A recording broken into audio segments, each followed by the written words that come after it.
because what Asia lacks is infrastructure, and to speed up the development and to create wealth for the people, to the average people, I think infrastructure is very important. And it is difficult to raise money for infrastructure financing because it is normally a very long-term project. So AIIB is very timely, especially in view of the proposal of the One Belt, One Road initiative. Yes, I think China needs more stable regulatory institutions. So the Asian Infrastructure Investment Bank may help to finance very important infrastructure projects in China, again, to foster growth. And well, it could also contribute to the financial stability of not only of China, but the Asian region. Minister of Finance of the Japanese government for 35 years. And since the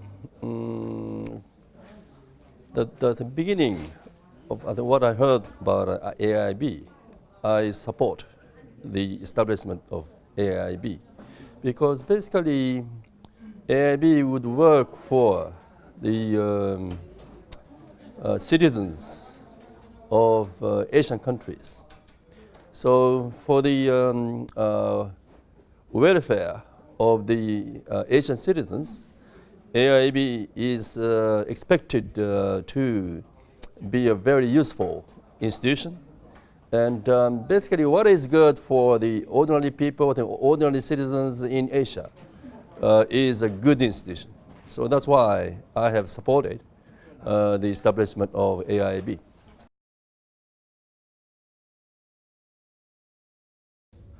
I was very pleased to meet the Chinese president late last year when he visited Australia, my home country, and I told him that we would continue to give our full support for the AIIB for two reasons.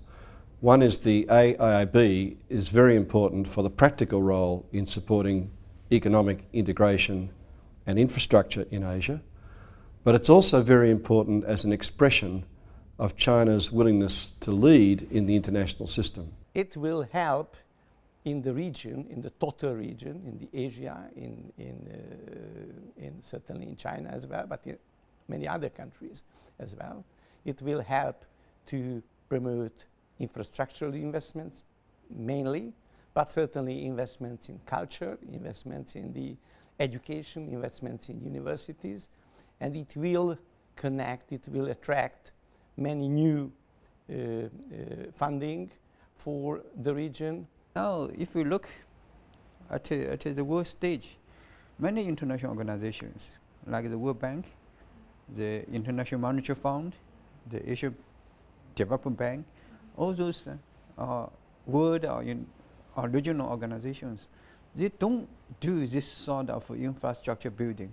You know, that's very important because the World Bank and International Monetary Fund, the Asian Development Bank, they all do a sort of what call a sort of charity, charity things, because that's not enough.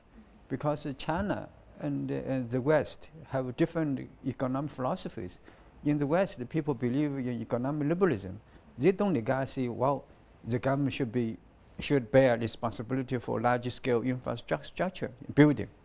But in East Asia, of course, China including China, right? Because we have a different kind of philosophy. We believe the government should bear responsibility for building large-scale infrastructure. If we don't, the government doesn't do that. The private sector is too weak to do this, to perform this task. So the government comes in to build a large infrastructure.